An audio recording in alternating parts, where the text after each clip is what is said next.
Hello and welcome to another episode of Music on the Underground. I'm your host, Dom, and throughout the episodes, I like to talk with Ottawa artists and hopefully give you a new artist you might add to your Spotify playlist. I'm not going to waste too much more of your time as we're going to get this episode started right now. I can, but I'll try. I'm heading in. Gotta leave my fingers on the lab. They're gonna find me out. They're gonna see me drown.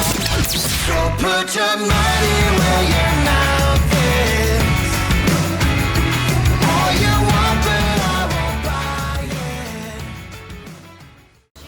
Hello and welcome back to another episode of Music on the Underground, and today is a bit different than usual, as though I do live on locations. Right now we are on video outside of the Rainbow Bistro for the third day of the Next Level Festival, which is happening right now during Capital Music Week. And a familiar face though, to my right, is Zara, also known as Zeelle, just performed tonight opening for two bigger bands in the Ottawa scene, Double Experience and the New Hires.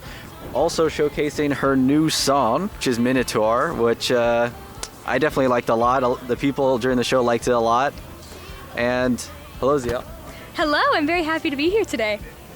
And you did mention near the end of the show that you are very into the Hunger Games. Mm-hmm. And I thought a good intro question would be, what was your favorite moment during the Hunger Games series? Oh, the favorite moment during the series? That's so hard. Maybe, I mean, this is kind of a cliche one, but maybe when Katniss chose to shoot coin instead of snow. It's the whole remembering who the true enemy is kind of deal. Yeah. I wish I listened to, or at least read, is that from the books? It was in the movie, the last one, Mockingjay Part 2. It's like the very last moment. Maybe I should watch them. I don't know. They are very is there any of the movies bad at all? No, they're all great. I think that I consider them kind of separate from the books because there's some adaptations that are made, but it's just a fantastic series. Well, for your music persona, Zeelle, it's been a very good past few, I guess, weeks, I would say, because, you just graduated, it's also nice to see the family come in for the show, as well as your new single and being nominated for the CMA award for Young Artist. Yeah. It's been awesome. I've been splitting my time between Edmonton and Ottawa since graduating. Came out with my family for the CMAs. It was just such an awesome week. And I'm going to the conference tomorrow, the Sound Summit conference, to learn all about the background info on how to, blow up. And I did want to talk a bit because during your show you were talking a bit how, and even during our last interview we talked about how for your on-stage presence you do like to include a bit of that on-stage banter with the crowd itself. And you didn't do too much of it during this show. And I'm wondering, is it a bit of that like family present type thing where you're maybe less inclined to do it because, you're kind of, maybe I guess like shy maybe might not be the right word, but more or less just kind of like, well, maybe shy is the right word, but how would you like to describe it? I think that the banter comes when I'm maybe trying to get comfortable again is the biggest thing. Is like I use it as a way to kind of like ground myself again and get back into it. But even my parents were telling me like I just had so much fun on stage today. I was just giggling with the crowd and like we were just chatting and like, I bullied you guys into doing In One Ear with me, which was fun. And then getting you guys to come closer because everyone was really far away. But I only really do it when I feel like I need something to happen or I am wanting to like ground myself again and feel back in the moment if I'm getting nervous. But I wasn't nervous at all today. It was great. Have you performed at the Rainbow Bistro before up to this point? Yeah, I've played a few shows here. And I love this stage so much. It's so comfortable to be up there. And like I like the raised stage because then I can see everybody, which is really cool. It's just a really, really comfy space to be in.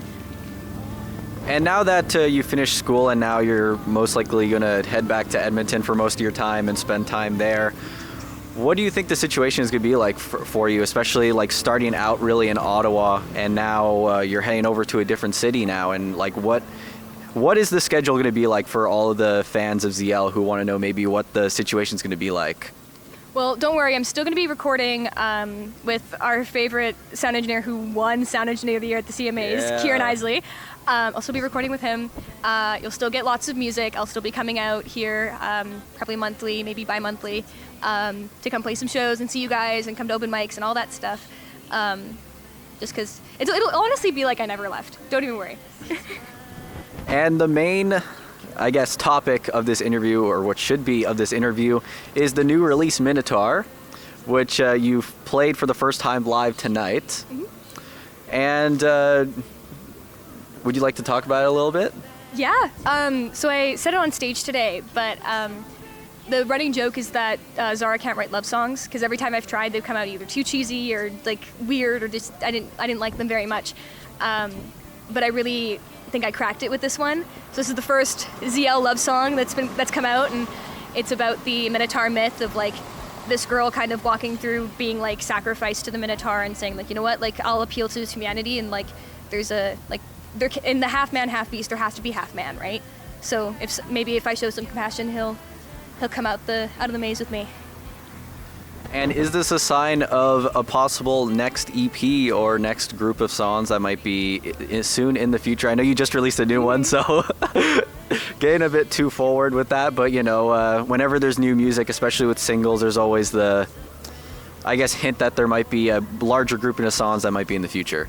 I did, I don't know if this will be on the next EP. Minotaur will very likely be on the next EP. I've kind of got a fun concept for like, who's the real monster kind of deal to work with. But I did just write a song about Achilles and Patroclus, that myth from Greek mythology, if you know anything about that.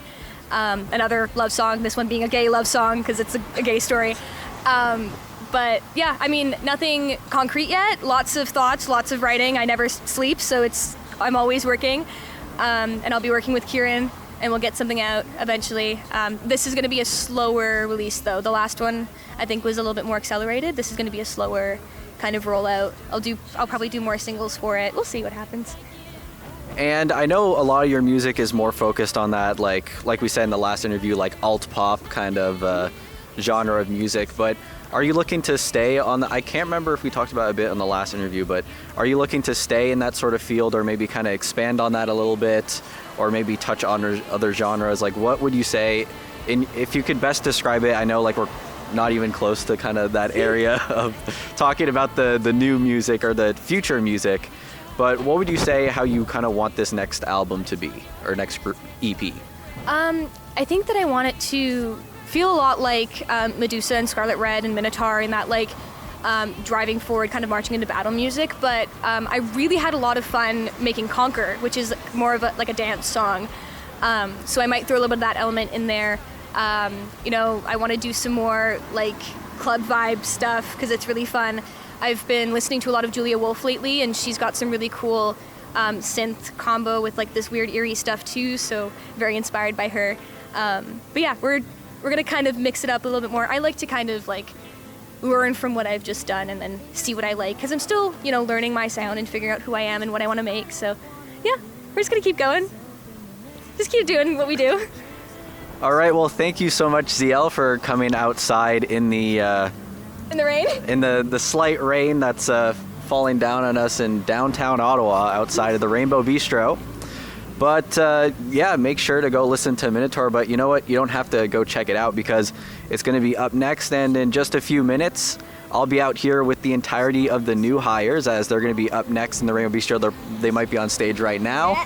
Yeah, So we're going to get back to that, listen to some more good music. And sucks if you weren't here, but you'll get a little taste of it. So yeah, up next, Minotaur.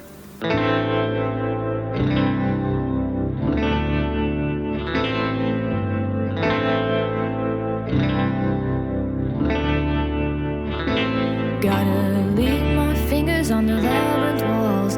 Keep my focus, cause I don't wanna lose myself in your myths and legends, your fears and scars.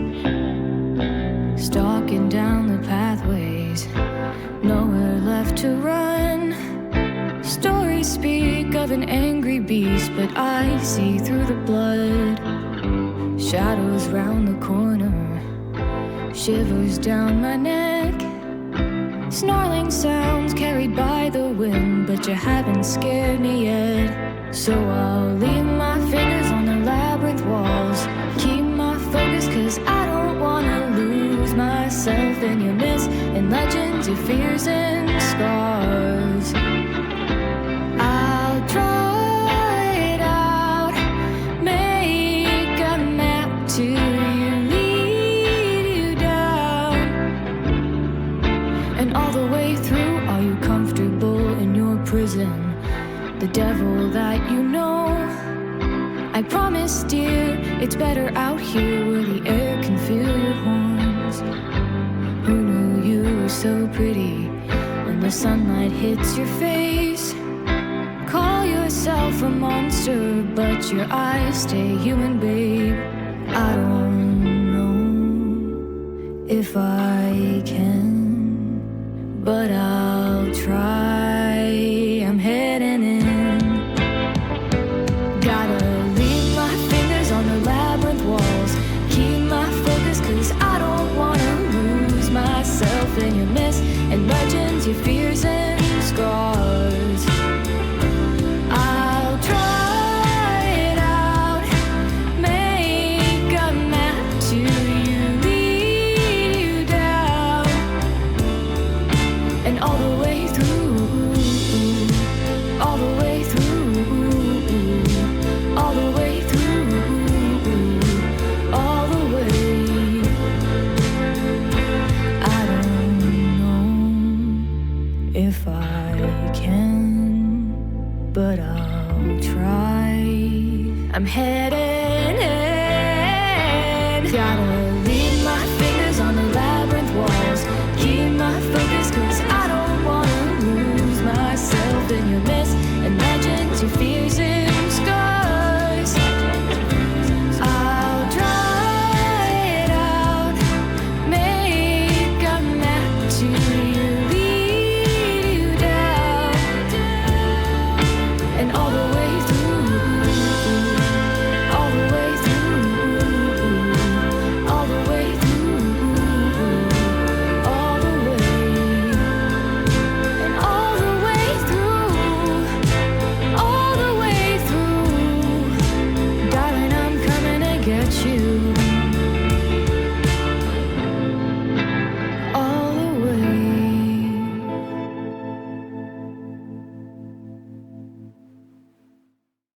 Hello and welcome back. We took a little bit of a break, and that was Zeelle's new song, Minotaur. And just after that, we had the set of the new hires. We had a great performance here at the Rainbow Bistro again for day 3 of the Next Level event, which is happening right now. It's pretty capital, I guess, time that's happening right now.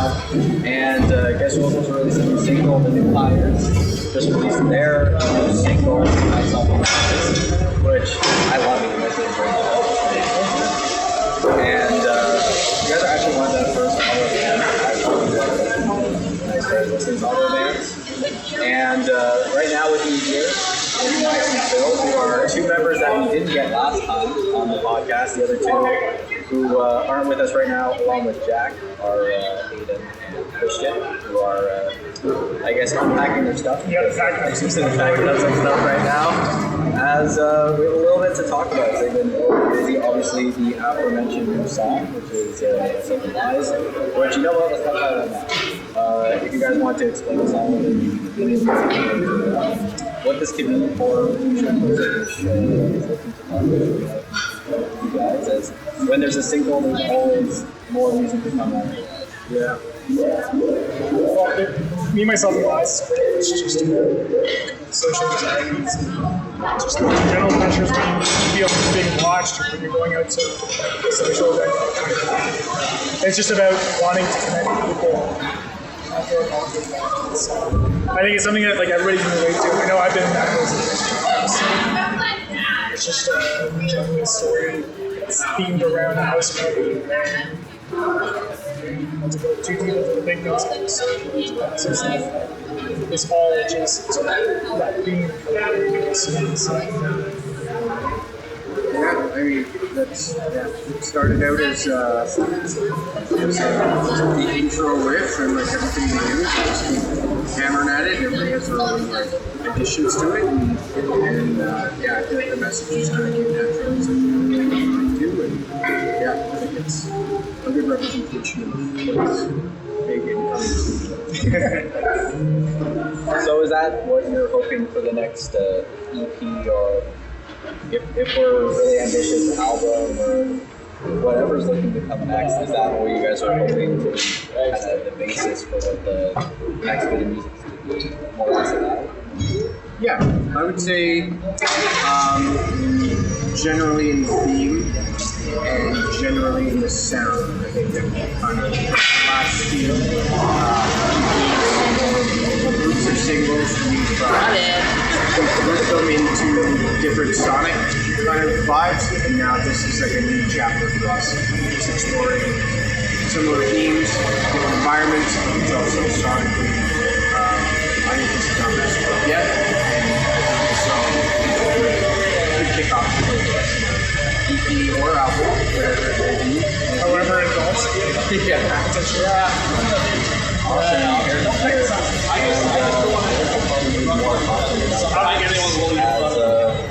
I would not be surprised if the full interview, which I guess since probably be released after the full interview that just happened before with the new hype with all 5 of the guys. And I did want to talk about a little bit of other stuff other than the music, which is they get up you guys like all the time, the gray and black. What was that inspired by you in particular, or is that just more of a, I guess, a boy band type of thing? Oh, definitely. We're definitely a boy band. We're a boy band adjacent. Well, the idea was mainly just kind of like have an image that we can all get behind. I think like the way that I describe it, it's kind of like putting on a Clark Kent, or not, I guess it's like the Clark Kent to the Superman kind of thing, where it just allows you to be a little bit more over the top, you know, like, to me it was a lot of fun, and like, I don't know how to dress, so going to a show, this made it a lot easier. Oh, look who's joined. What's going on? Talking about the fit. Oh, the fit? Yeah, so like, you know, how we originally were all kind of close to it, except for one individual. We're not going to name names. Not gonna name names. No names are named. We managed to overcome and see the light in the dark, and now it's less like put on a stage performance and fly. And the pants are stretchy. And the pants are stretchy. And there's one thing I want to talk about, one more thing I want to talk about before you guys go back to watching Double Experience, which is up next. And it sucks to do. Big shout out to them for winning the award this week. Absolutely, and keep listening to the episode because they are going to be either out here in the rain with the other 2 bands right here, or if the DJ isn't too loud after, we might be inside the nice Rainbow Bistro. But me and Max kind of touched on this a little bit before the show started, but about the fact that you guys are pretty confident in a lot of listening, I would say. A lot of, even if it doesn't show, maybe they're not follower accounts, everyone knows you. Everyone knows this is right away. You guys were especially in that big like 4-band show with Vic coming on Ghost House, like Vayner, which was like very popular, had the biggest public turnout I think in 35 years, which is incredible, and it shows how big the art scene has grown since then. And you and Max talked about this, but like, do you guys ever think of wanting to go outside of it? Try to expand this. Yeah. I think it's kind of like you have your like childhood dreams, you have your like realistic dreams, and I think that you know, I mean, technically we have to, but on a grand stage, yeah, definitely we that, and we've been fortunate to find amazing people in the scene and amazing fans, and it's fun to be on both sides of it, you know, experience friends of ours like exactly. It's like it's cool to see all these bands rise and just to be part of that is an honor. It's so amazing. Yeah. Well, that's where I'm surprised. Like for me, my answer for that one was, I think like, no, I love being in Ottawa. I feel like Ottawa's such a great city. It's a great vibe. It's close to everybody, and there's something about it. Is that his community here? Actually, so it's super cool. I guess. I'm actually, I posed both of their answers. We want to be the first band to be really big and only play our home town for the rest of the time. No, it's all self-booked. It's all DIY, and yeah, you can do it if we can do it because we're not very smart. That was the new hires. That was the new hires. And yeah, thank you guys so much for coming out there. And look who showed up. Jack and now. Yeah, we just keep finding people wearing the same outfit, and we just stay the new hires. Our interns. What are your thoughts on the new hires? What do they do? Consulting, business management. Literally. Restructuring. Hard cash. We got 4 for 5. That's pretty good. That's pretty good. That's pretty good. But don't worry, as the new hires we did last week before we were all 5 of them. I guess. Yeah.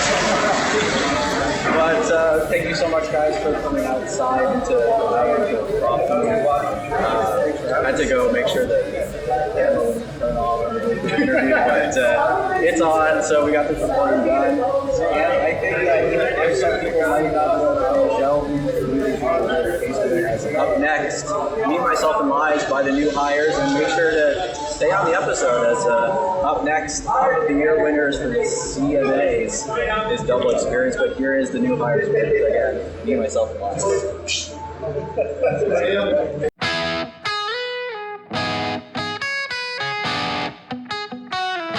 Hoped you'd remember I was in the other room, blending in with plants and other shadows that linger by the door, wondering where you went, judged by all of the picture frames, strangers who don't care for my name, a house of would-be lovers, yet I can't find the guts to say a thing.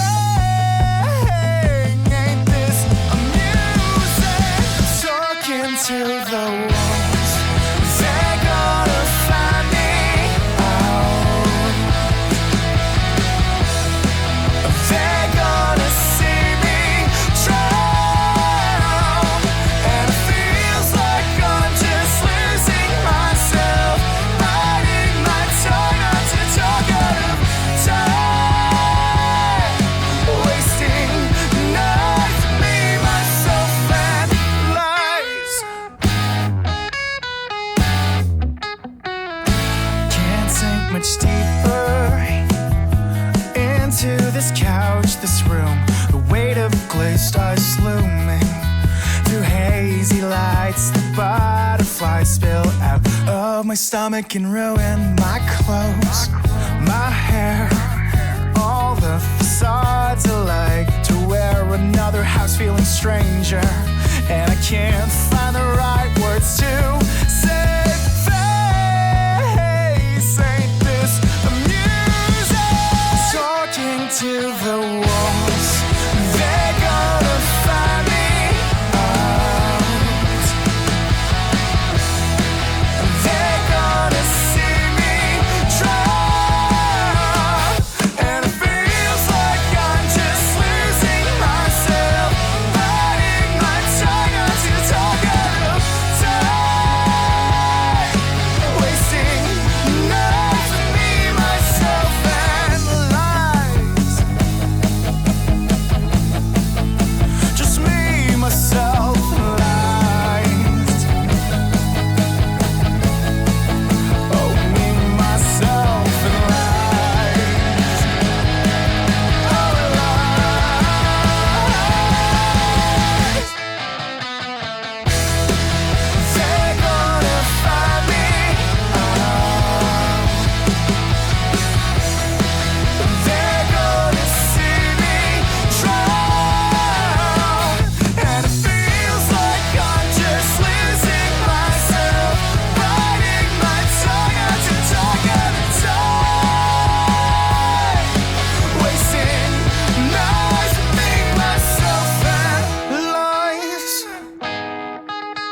Hello and welcome back to Music on the Underground as for the final segment of this 3-band interview process as just finished up as Double Experience, who's with me now, Ian and Brock, both with me. And you guys had a great show. That was honestly a lot of fun. Everyone was super into it. And since this is our first time, or your guys' first time being on the podcast, the other 2 bands I've had before. So we'll just do an introduction type of thing. So your name, the instrument you play in the band, and just kind of a icebreaker first question. What is your favorite Destiny 2 DLC up to this point? Dang, that's sick. Hi, my name is Ian. I sing in Double Experience, and Witch Queen went real hard. I agree with that. My name is Brock, and I play guitar in the band, and best Destiny 2 DLC, absolutely Forsaken. Forsaken. I know who your least favorite of the Vanguard leaders is then. But continue on the Destiny topic, which you kind of have to with you guys. As when I first found out you guys, and I was kind of looking at the Spotify, and then because it would show the music or the video you guys had for the song that was going on, and it was always something Destiny themed. I was like, what is the story behind that? Why is that the gimmick you guys chose for the band? I guess other than just being obsessed with the game, in the early stages when it seemed like most of the world was trying to wrap their heads around this game, we met a lot of friends through that game, and it got to the point where, when games become second nature, real life comes to the forefront, and you get to know people and get the emotions of people. And I guess just all that being wrapped up in the Destiny lore, it was just a really inspiring time for Ian and I. It was like our hobby, but it was also our social group as well,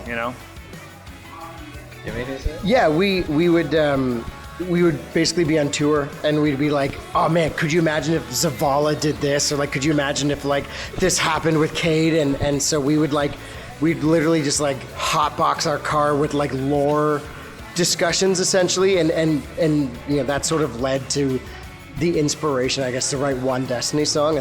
And then it would be we'd be home playing Destiny, being oh, okay, at practice we'll do this, and then when we go on tour we should try and stop. And so it's the lines became too blurred, and it just became Destiny and music. To us, it just made total sense that it's one and the same thing, I'm going to ask one more Destiny question just because I have to now. What is your least favorite moment in the Destiny franchise up to this point? If you could remember any part in the storyline.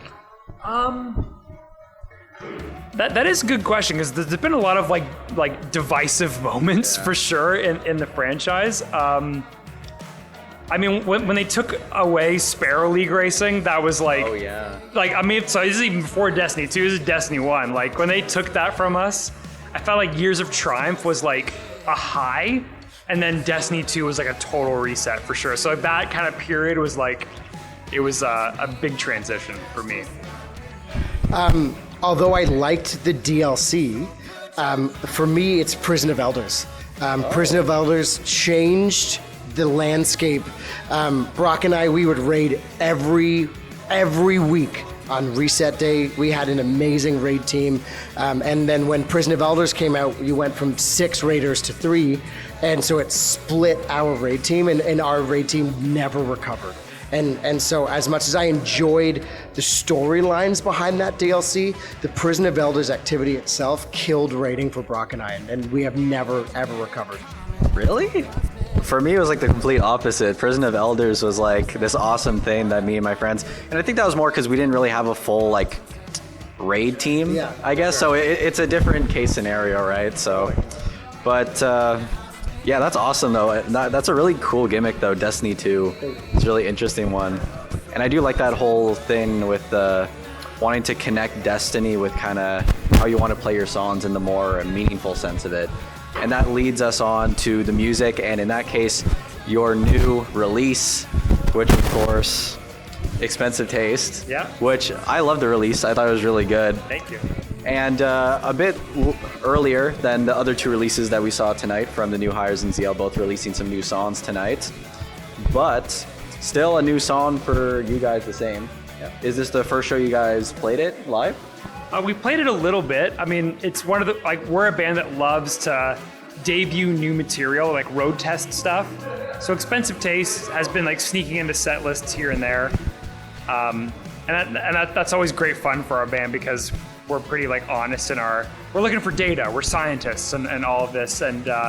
But the song hasn't changed really since we've been sneaking into the set list and since it's been released. So it's always like that moment when you play a new song. That's like when people like get a drink, excuse themselves to the washroom. But now the same song is now like they're singing at the top of their lungs. So it's great. Yeah, it's a song that we've been really proud of, and we've been sitting on for a long time, and it was hard not to tinker, and it was hard to not to play with it, but I'm glad that it's out, and we couldn't be prouder of that song. And I think it's a good time you guys explain the song a little bit. What's the meaning behind it? Like, what is the more, I guess, the main idea of it? I guess the main idea was, I mean, again, going back to video games, and not necessarily Destiny, but just sort of realizing how microtransactions and this like surface level thing has become paramount to the meat and potatoes, the heart of the experience. So we kind of realized people live life like that. People live life really superficially. They really kind of prioritize the microtransactions of life as opposed to, the moment-to-moment gameplay, as it were. And we kind of just saw a real corollary that you might not be a gamer to appreciate Expensive Taste or anything, but that's where it came from for us, was realizing that, our favorite hobby has been not ruined by microtransactions, but it's like, it was solace. It was a chance to kind of shut out the real world. And now the real world has come into video games and kind of prioritized, a certain side of it that maybe is reprehensible. I like that message a lot. I agree with that. I couldn't have said that. And one more thing, though, before we do end this interview, and again, thank you guys for wanting to do this with me. I do appreciate it.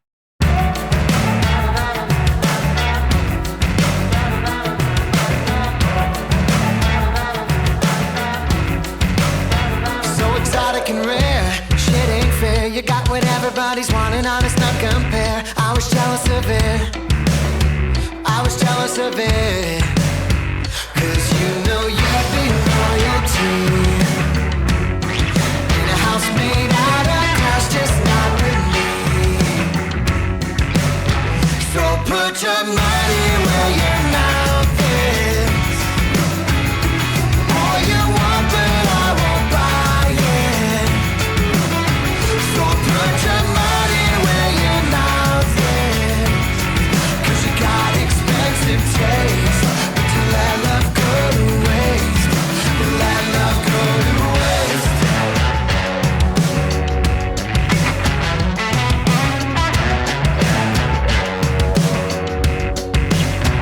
Legendary to common, it's all cosmetic. But it's pathetic that we made ourselves against what others have. If you want it, gotta pay to play. No way it's given away where profit's concerned. Cause you'd